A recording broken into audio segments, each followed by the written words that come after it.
What's up, gentlemen? Happy to see everybody for another. The pigs are back for another episode of the Blind Pig Podcast, courtesy of bgobsession.com. Yes, Before we get rolling, as always, we'll hit the particulars. Give us a like, a share, a follow, and subscribe. If you're listening, you can also follow along watching us on YouTube. If you're watching us on YouTube, we are also available on all major audio streaming platforms. So hook us up with all the love. And on socials, Twitter, Facebook, Instagram, and of course, please feel free to join us at bgobsession.com. The origin of this little nugget. So, fellas, what are we drinking? I know I feel like whenever I'm drinking something, I need to highlight it because if we're the Blind Pig. I'm drinking a hazy little thing IPA, which I thought that Sierra Nevada was just in North Carolina in a little place called Mills River, but it actually is also brewed in California. So who knew? You got that yuppie beer. What are you doing over there? Yeah, I bought it for my son and his girlfriend, and they drank one of them. So that's the rest of the 12-pack. I'll have to do something. Yeah. I got a Star Hill Northern Lights IPA. Not a bad little beer from Virginia. It's pretty good. And their beer connoisseur is not even on here. We're gonna have to make fun of Bob because we're talking beer, and he's not here, so that's always the best. And he's not here. So, first sad news about Noah Brown came out today. Apparently, he had a pretty substantial internal injury. That's what Dan Quinn said. From what I'm understanding, it's rib related, and it affected his kidney, I think I read. So I'm wondering if it's a broken rib that's, done some more damage. Yeah, it could lacerate you can lacerate your liver, you can lacerate your kidneys. I hope he's all right. That could be a big deal. Yeah. But he's probably done for the year. At least that's what Dan Quinn alluded to. He said he'll be, quote, out for a while. So and that hurts. That hurts because he had a significant rolling in the wide receiver depth. So what's going to happen? So now we got two of our biggest targets in 2024 are no longer available. Noah Brown and Austin Eckler, even though he's not a wide receiver, was a huge receiving target. So who's going to? I don't know if we're going to have to get. Is Jamison Crowder on the roster? I asked that last week. Okay, so we opened the window for Crowder to return from IR. So it's anybody's guess that what he will be available. His availability will be on Sunday, and then on top of that, we actually claimed KJ Osborne off of waivers. About 2 hours after they said that Noah Brown was injured, so they've added KJ Osborne. Not a ton on KJ Osborne. Go ahead, Derek. I would say not a ton on him. He was hyped up. I think he was believed to be a legit guy in Minnesota, but his time in New England has been far from exciting. But I believe also he hasn't exactly had the best quarterback playing in New England. So you wonder how much of that is in effect, And they just waived him. New England isn't exactly bloated at the wide receiver room. Yeah. So you wonder what made them decide to move on. But we were saying the same thing about Noah Brown. Right. It was a pretty good pickup. Yeah, so you never know. But I'm looking at Luke McCaffrey saying, "All right, man, it's Luke's time," and I think also Diami Brown, man, he's going to have to step up. I mean, he's had some good moments this season, but he just has never been consistent enough to kind of move it into the upper echelon on this roster, which is a little concerning because it's not like we've ever been stocked at wide receiver in the last decade. But anyway, I guess it is what it is, right? This time of the year, as anyone who plays fantasy football, I'll just happen to throw out there. I won the regular season in our fantasy football league, but I also lost like my top wide receiver and my top running back in the last game or a week ago. So it's kind of that time of the year, whether it's real football or fantasy football, where the backups all of a sudden take on a lot more importance because guys are dropping. Yeah, I personally agree with you, John, when it comes to Diami Brown. In fact, for me personally, he was the first name that came to mind in terms of a player that has a real opportunity to step up. I mean, Luke McCaffrey is,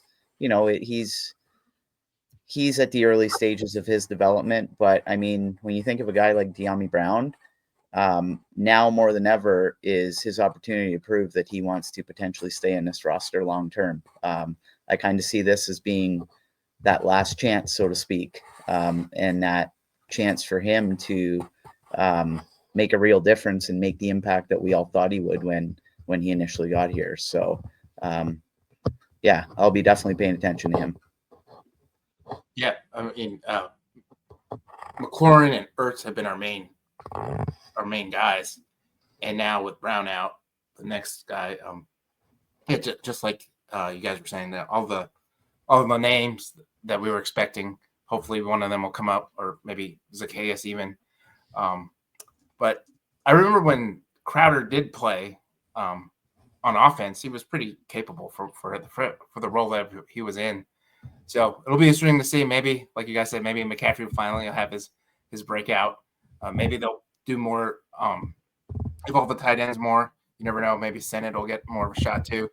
But so I guess we'll just have to wait and see how it goes. But there's definitely an opportunity for somebody to step up. So one thing about Crowder, just to follow up on what you said, Tony, he's rested, right? I mean, that's the one thing about being a little long in the tooth like he is that you never know how they're going to last. But he's had a ton of rest, so he's probably in about the best shape he's been in, health wise in a long time. And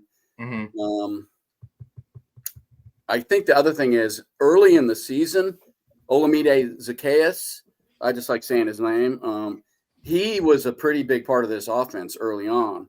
He's had some, he's made his fair share of mistakes, whether it's dropping balls or dropping, returns and those and some mental mistakes. But I said it before, he can play, and he was a bigger part of the offense early on. I think he was probably our number 2 receiver for a good part of at least the first quarter of the season, and then some of the other guys started coming on a little bit. But so he could also step up for us.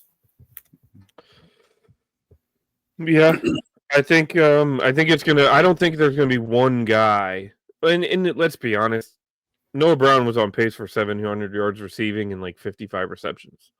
So it's not like we're trying. This might sound a little bad, but we're also not trying to replace, knock on wood, a more premium wide receiver. I think collectively they can do it. I would love to see Luke McCaffrey get more involved, but I don't know why he hasn't. I mean, why not put him out there? Why not put him out there at the number 2 spot? I mean, just put him out there. For a while there, we heard he was being consistently creating separation. Like the people who are watching film, and they're a lot smarter at this than I am, were saying he was creating good separation. So you wonder what's the disconnect? I don't know. So maybe this is his chance, but I don't think we even have a true number 2 receiver. And I guess I can pose this question.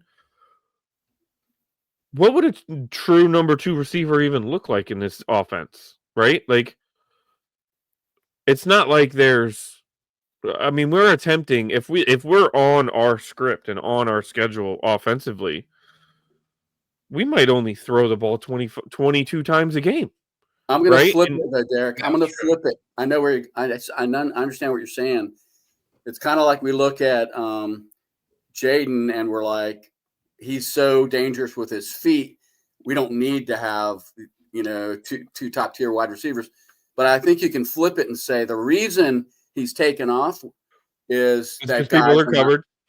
People are covered, or they're covered enough where he's not willing to take a risk of turning the ball over. And so he's taken off. I think if we had a true number 2, what you'd see a lot more 300-yard games and a lot less him taking off after looking down at his, first 3 reads and taking off. You'd see a lot less of that. That's just a guess, though. It's a fair, and I just, it's almost rhetorical when I say that, but I am curious. Like, yes, to your point, he takes off and runs, but if you look at when we're actually winning football games and the way that our offense is going, we're not throwing the ball a lot. You know what I mean? So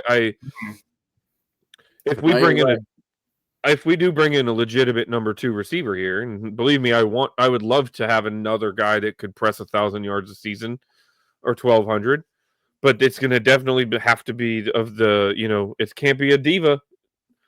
It can't be a guy, you know what I mean? He's going to have to be McLaurin, where he's used to 4 catches and 50 yards. You know what I'm saying? Because that's going to happen a lot if we're winning football games. That's just how offensively run. And there's no guarantee that if we brought in let's say we brought in a kind of upper end veteran or somebody coming into their second contract in a free agency, it doesn't mean that Cliff Kingsbury is going to say, "Oh, we're going to go full on, air raid now. And we're going to start throwing the ball all over the place." It doesn't mean that necessarily, but at least if you've got him, you could do that if you wanted to. Yeah. Mm-hmm. Anyway. Well, speaking of football games, sorry, Paul, were you about to say something? Nope, I'm good. Speaking of football games, we've got one coming up on Sunday. This team, the Saints, are reeling right now. Carr broke his non-throwing hand. He's on IR. He's out for at least 4 weeks.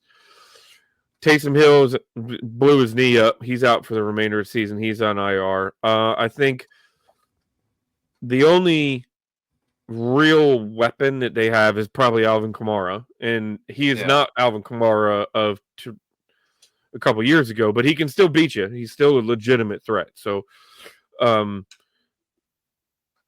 Jawan Johnson, I think, is their tight end's name, if I'm not mistaken. I think he's legitimate. I don't know that he's not Kittle. He's not he's not prime Kelsey or Gronk, but he is still somebody that can kind of beat you up a little bit. But other than that, I don't even know if they haven't even totally announced their starting quarterback yet, right? It might be Jake Haener or Spencer Rattler. I'm leaning that they'll probably go Rattler. If I was them, I would go Rattler because I'd want to give the kid a shot over the next 4 weeks while the season's winding down, So since you brought it up, man, here are kind of the numbers on Rattler and Haener. Haener was a 2023 4th-round pick. He was actually drafted earlier than Spencer Rattler was this past draft.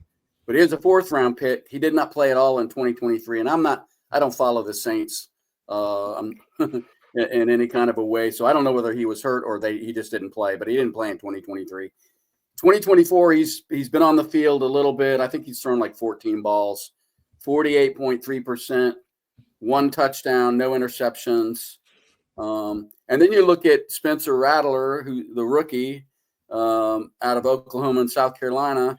He's played in 3 games. He's had 3 fumbles in those 3 games. He is 0-3 as a starter, 59.6% completions, 1 touchdown, 2 interceptions. I think the stat that I hear thrown out there about him in favor of, I guess, Jake Haener is during the 3 games that Spencer Rattler was the sub, they got outscored 110-45.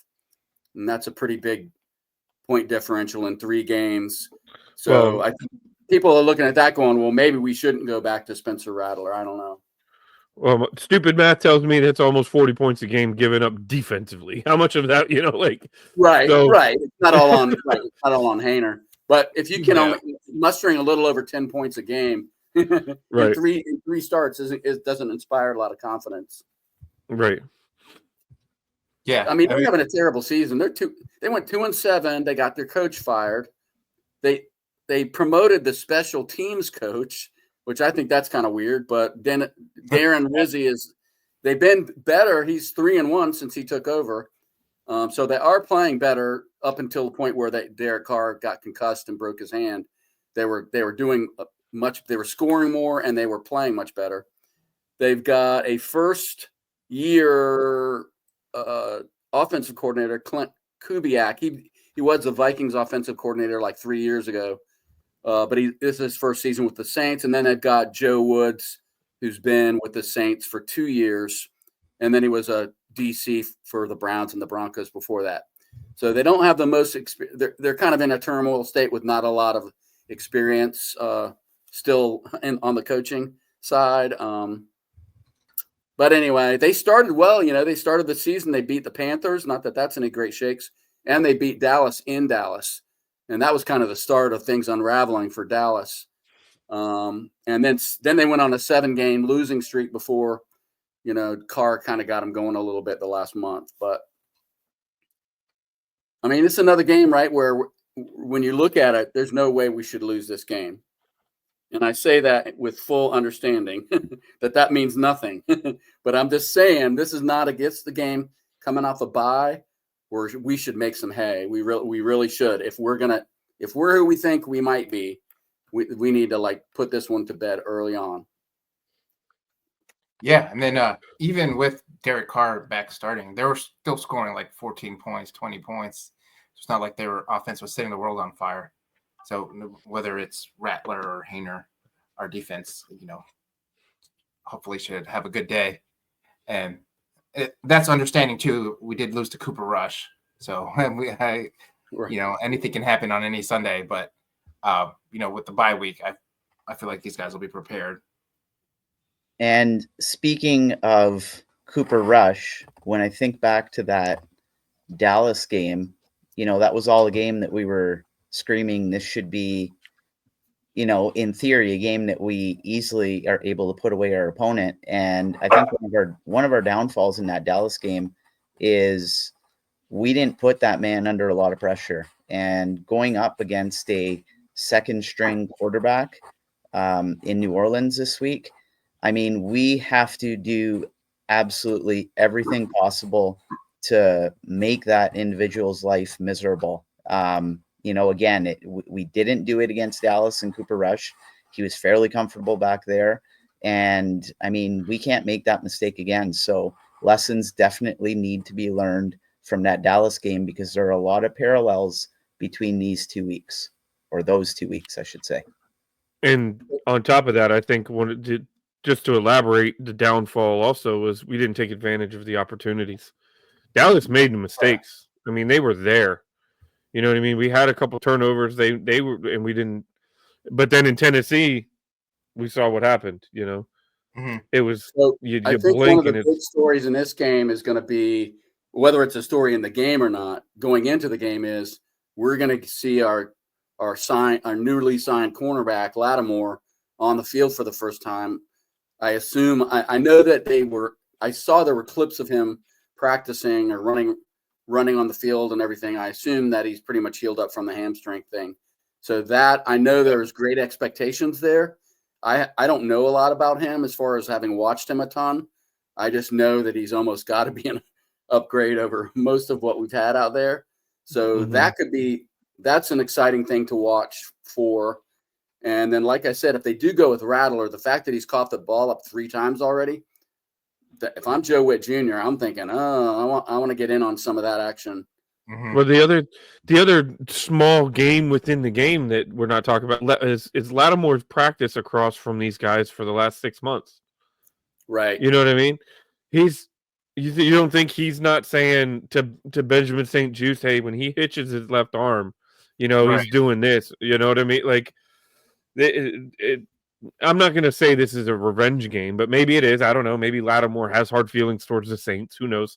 It seemed to me like he wanted out, no matter, you know what I mean? So maybe I don't know if he feels disrespected, but at the same time, like I said, he's watched these receivers in camp. He's watched this quarterback, so I wonder how much of that kind of comes into play also is if he's going to be taking risks, can we truly take advantage of it? So I'm just going to do what I always do. I'm going to run through the unit rankings really quickly for the Saints. On offense, they're 14th in yard. And again, you have to put a big asterisk next to this because I think Derek Carr was a very underrated quarterback. He's always been underrated, in my opinion. But they were 14th in yards overall, 17th in points. So they're respectable, right in the middle of the NFL pack on offense. Passing, they were 19th in yards, 15th in touchdowns. Rushing, 10th in yards, and 7th in touchdowns. And I circled that because that's Alvin Kamara right there, pretty much. That's the impact of him on offense. And he does a fair amount of receiving work for them. Yeah. On defense, it's not as promising. They are 30th. They've given up a ton of yards, but just 14th in points given up. So they do give up a ton of yards, but they're somewhat stingy, especially against the pass. On passing defense, they're 28th, and get this, 28th in yards given up, 3rd in touchdowns given up.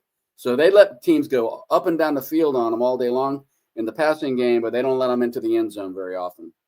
And then on rushing defense, they're 25th in yards given up, 26th in touchdowns given up. So it's, if you're just looking at numbers, you're like, hey, let's run the ball down their throat because they can't stop it. And then everything else, third down percentage, 38%, fourth down, 55%, and then red zone, 60.5%, which is actually pretty good. I just don't think they get to the red zone often enough, which is why they're 5-8 and not 8-5. Yeah, and I personally thought it was pretty encouraging a week ago against Tennessee that when we got down into the red zone, we were able to convert. And I know that was one of our struggles earlier in the season. I mean, you go back to the Giants game there, like we settled for field goals the whole day, and it happened a few other times during the season as well, where we would, stall in the red zone. And it's certainly a step in the right direction. The fact that we were able to start converting and scoring touchdowns down there last week. And as you were alluding to, John, that's going to be immensely important this week against New Orleans, who's obviously pretty good at, stopping teams when they get close to the scoring area. One thing that jumped out at me on offense was they're kind of like us. They've got a really good running back. They've got a really good wide receiver in Chris Olave. And I don't know who's on their injury list. Is he out? Olave's out. He's on IR from that concussion. Okay. All right. I thought about that. But after Olave, they've got a bunch of guys. Rashid Shaheed, who's pretty good, and he's actually their punt returner, and he's run one back already this year. He's having a pretty good year. Marquez Valdez Scantline is another one of those guys, and then you mentioned their tight end Johnson is pretty good, but they don't really have any wide receiver pass catching stars. Yeah, and Taysom Hill's out, and he's right. Yeah, guy. He's their Swiss Army knife. Yeah. They could just kind of beat you down a little bit. He's not gonna break one for 80, but he can definitely be a key contributor. On defense, they've got a lot of good tackling players. I looked at the quarterback pressures and where they were coming from. Brian Breesy is the defensive tackle. He has 7.5 sacks, 13 quarterback hits. Carl Granderson on their D line has 4.5 sacks, 12 quarterback hits. And then they do blitz Alante Taylor, who's one of their cornerbacks, quite a bit. He's got 4 sacks and 6 quarterback hits, that's a pretty good number for a cornerback. So I don't know, man. How are we feeling about this whole thing? I think we should feel the same way we felt when we played the Panthers. We should feel the same way we felt when we played the Titans. Feel the same way we felt leading up to the Cowboy game. We are the better team on the field. I don't think it's debatable at this point. But we all know, got to play still. Paper doesn't mean shit, you know. We talked about Rattler a little bit. I feel a little nervous if Rattler plays because of the fact that the guy plays with his hair on fire. He's done it since high school. If you go back, you can watch QB1 on Netflix. He was on it one season. Yeah. Does that mean he's going to win? No, but what that means is that he could,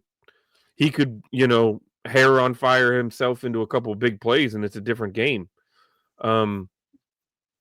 If we have the opportunities, we need to take advantage of it. I think he's going to give us opportunities. There's going to be mistakes made. And we just need to capitalize on it. As far as offensively, I don't think we should have a problem. I mean, we should be very confident in our offense and its ability to be successful, even without Eckler and Brown, who combined for about 1,100 yards of offense. But I'm very confident we should win the game, but that concern continues to always linger. We've been burned enough times as fans of this team, right? Like that we should win. Okay, well, but we didn't. Like, you know what I mean? It's inexplicable. And how do you let that happen? And all of the things. Well, we got 4 games left, right? Am I right? Yeah. And two of them are absolute. Well, I don't know. We got these guys. We got the Falcons, right? We've got the Eagles again. The Eagles, which you can't count on that being a win. And then we got Dallas, who's already beat us once. So, I feel like looking at this one, you got to have this one. You figure you got to have at least two. You'd rather have three out of the next four. Not that we're supposed to talk about. We're supposed to only talk about this weekend. But you got to have two. And none of the other three are absolute gimmies. Like this one should be a gimme to me if we just show up and play hard. So I think you got to have this one, and then you hope that then you take it week by week. But you got to. I think if you drop this one, you're probably looking at not making the playoffs. Not that means you're not making the playoffs, but it doesn't bode well for making the playoffs if you can't beat. Yeah, the most struggling team left on our schedule. Plus, we're coming off the bye. There's not really an excuse to not. And I just saw this pop up on NFL.com. Alvin Kamara today did not practice with the illness, and Juwan Johnson was limited with a foot. So, oh wow. I don't know if you guys noticed my little blurb under my name and wondered what the hell is that? But it says November 9th, 2017. So I just want to explain. I want to tell you a quick story. Mark and I, Ohm from Bavaria, our friend from Bavaria, he and I are big golfers. We're not good golfers, but we're rabid golfers. And so I went up to see him. Washington, during the Jay Gruden era, on that date, was playing in the in New Orleans. Superdome? Superdome, thank you. Superdome, right? Yeah. And I'm like, Metrodome. No, it's not the Metrodome. They're playing in the Superdome. It is Sean Payton. It is Drew Brees. It is Alvin Kamara in his rookie season. And again, not that we would have expected to win that game because we're playing the Saints with all those great players, and they're going to be a playoff team, and we're not going to be a playoff team. So what happened was we played golf. We're like, we're going to get our ass kicked. We're going to play golf, and we'll DVR it. So that's what we did. We came back, and his wife had watched the game, and we're like, don't say anything. Don't say anything. So she didn't say anything. So we watched the game. We get all the way to the fourth quarter. Going into the fourth quarter, Washington is winning 24-10. It's like the game of the season. Mm-hmm. In the fourth quarter, New Orleans outscores us like 18-7. I think they converted a 2-point conversion to send it to overtime. And then the DVR stopped. He had not set it. He had set it for the exact amount of the game. And so we missed overtime, which we found out later. Kamara scored on a long. At that point, and said, "Well, tell us." And she's like, "It's not good, boys." Kamara scored on like a 60-yard swing pass, right? Is that the right game? In overtime, we went 3 and out. Kirk went 3 and out, and then Mark Ingram in his prime busted out a 20-yarder on first down. A 31-yarder on second down. They kicked a field goal, and it was over. Okay. Because back then a field goal ended it. But anyway, so please don't do that, Washington. Please if you go into the fourth quarter with a 24-10 lead, for God's sake, win the game. Don't do that to us. But I will not be DVRing it this time. Anyway, that has no relevance at all. I just thought it was an amusing anecdote. Well, I think we also wasn't there a surprise game against the Saints not too long ago where we ended up blowing their doors off at home. I know we played them since then a couple of times. We played them as a Washington football team. We've had some odd Saints games. Do you guys remember the interception takeaway back for a touchdown by the wide receiver? What's his name?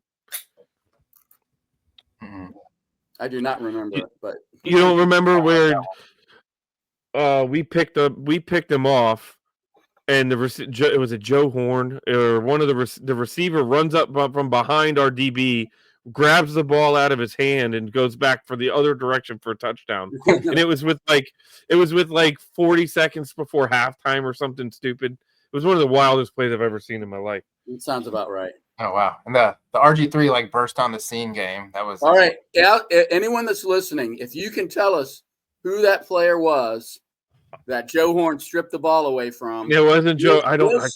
Don't say it. We'll send you a pair of BJO Blind Pig shot glasses.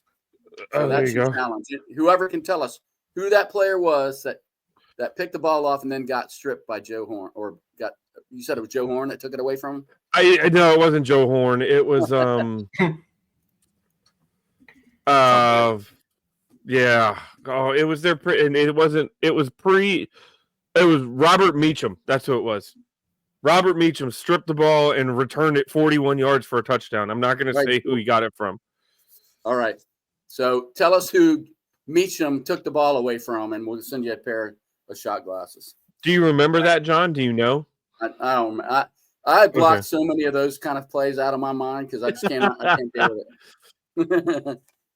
Do we want to? Are we there? Or we want to venture into prediction time? Or Paul, did you give a chance to respond? How you're feeling about this game? I didn't chime in yet, but I suppose the one thing that I would say is that if you want to be taken seriously, as a potential playoff team, this is a game that you just go out there, you execute, you dictate the play, and you have to be very, very crisp. We can't beat ourselves this coming weekend.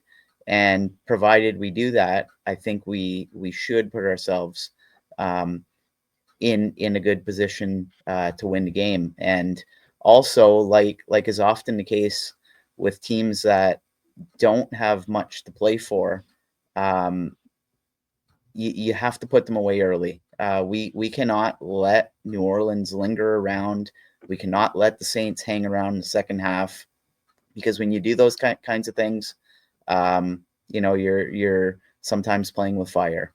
And I do believe also, and I know I'm changing my path here a little bit, but I think that personal motivation comes into it quite a bit as well. And we have a few players on our team that I think have some personal motivation to go out there and do really, really well this week. And that would be Marshon Lattimore, assuming he's playing, obviously going up against his old team. And, you got Jaden Daniels as well, playing in Louisiana, right? So I think all those things factor into it as well. And I think that those guys are definitely going to want to put their best foot forward in a critical time of year for us. So, go out there and execute.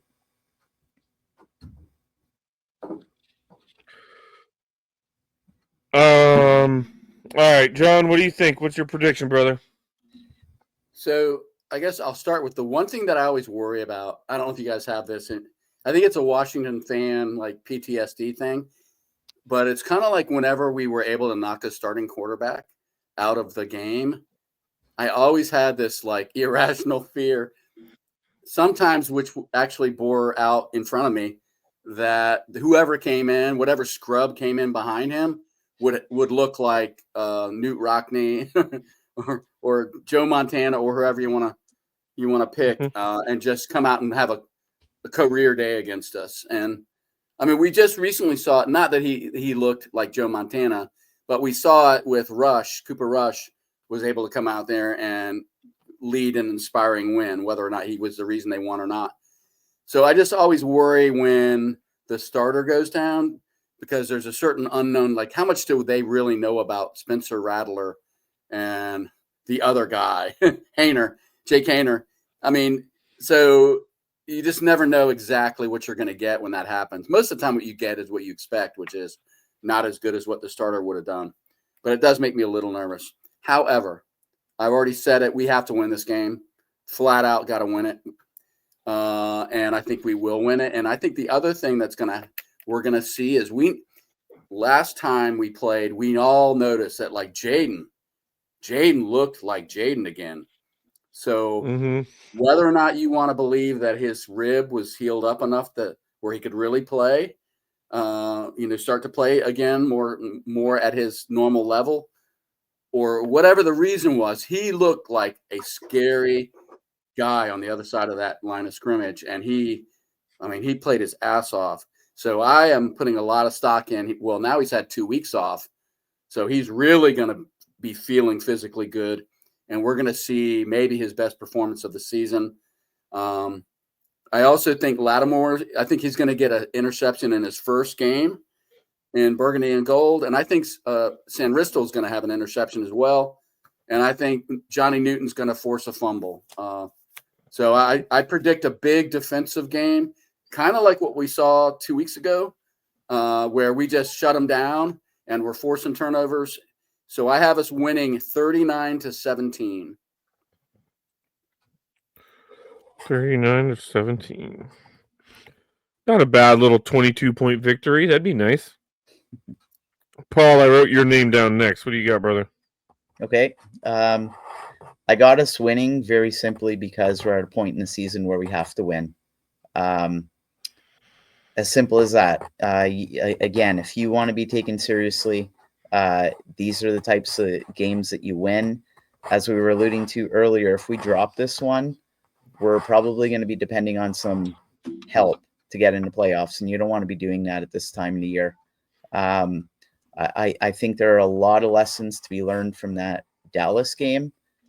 I think we take those lessons forward into this week, and we take care of business. I think you're going to see a team that goes out there, that plays a solid, sound game, and gets the job done. As I mentioned earlier, I want to see a lot of pressure on, their backup QB. I'd like to see a guy like Dorrance Armstrong step up. He made a lot of noise early in the year, but he's put on a little bit of a disappearing act of late, and I'd like to see him get back in the mix and get back into the fold. I'm going to say that Washington wins at 26-20. Hey. All right. Yeah, this week, similar to you guys, I think this is a game we need to win, and I'm confident coming off the bye with the example of the Dallas game in mind. I think they're going to come out and put it to New Orleans. Given the bye week, this will be the healthiest our offensive line has been in a long time. So I think that'll play a major role. I see us winning 27-17, and I think also with Lattimore, I feel like he's going to play. So I think Sancho is going to see a lot more action, so a lot more balls coming his way. I think he gets a pick or has a big game himself just by having Lattimore there. And then lastly, what we never mentioned is Chase Young. Chase Young's on the Saints. And when John was reading the stats there, you didn't hear Chase Young's name. Even like the cornerback has more sacks than Chase does. I think he he might make one play here or two, but I think he'll largely be a non-factor like he's been the majority of his career, unfortunately. Yeah, shame on us for not even taking this long to mention him, huh? He really didn't show up on the stats sheet, though. I mean, yeah. I wrote down like all of the leading tacklers. Well, they said that he leads the team in pass rush win rate right now, like 28%. But honestly, I think that's one of the dumbest stats ever, because you might win your pass rush, but that doesn't necessarily mean you're executing what needs to be executed within the parameters right. of the game. You were only supposed to pass rush half of those times. Yeah, or like it's a screen to the other side. Okay, you won your pass rush, but it didn't matter. Right, exactly. So it's such a shallow stat. So all right, well, I, like you guys, believe that we are going to win this game.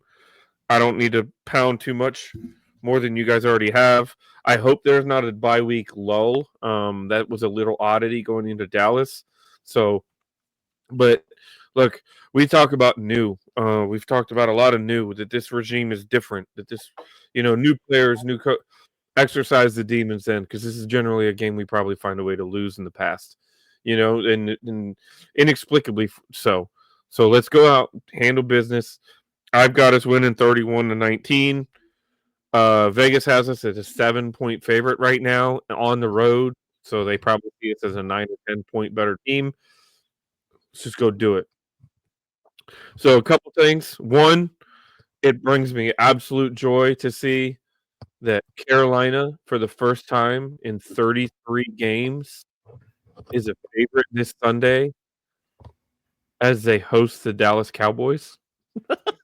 Oh wow. It's the first time since like 2022 that they have had the betting odds in their favor. And also, I don't know if you guys heard it. Dan Quinn was asked, and I've got the quote right here. I'll read it. They were going back and forth about the team controlling its own destiny. So Scott Abraham doubled down. He said, "Do you emphasize that to your players? Hey, the ball's in your court, and how exciting is it to be in that position?" To which Quinn responded without even making a face, "Scott, you must have just logged on. There is zero chance we were talking about 4 weeks down the road." Then Quinn started a little bit to apparently soften the blow, and then he did kind of double down and say, "We're just trying to stay in the here and now." But that was one of the funniest quotes I've ever heard out of the mouth of a coach saying, "Hey, brother, you must not be paying." One of the few cringe moments I've had in the Dan Quinn era was when I think in his opening press conference, he said, "Be where your feet are." And I was like, no, Ron Rivera. Oh, yeah. And if he ever says we're learning and growing, that's going to be he's dead. Yeah. But anyway, what were we going to say, Tony? Scott Abraham often tries to ask like gotcha or try to trip you up questions, and Quinn never falls for it. So I think it was funny that he kind of gave him some sass there. Yeah, and you must have just logged on. That was such a good quote. Yeah. Also, Percy Butler's from Louisiana and went to college in Louisiana too. Yeah, he's a raging Cajun, right? Yeah, he'll probably have some juice for this game too. Mm-hmm. Well, gentlemen, as always, it's been a pleasure. Always fun. If out there in listening world, if you've made it this far, please hook us up with a like and a follow. Share it on socials. Come catch us at Facebook, Instagram, Twitter, all of those, and of course at bgobsession.com. Membership's free. We enjoy having people on. So with that, I'll wrap things up. Unless anybody else has something to say, we'll go ahead and close it off, and I'll say that'll do, pigs. That'll do.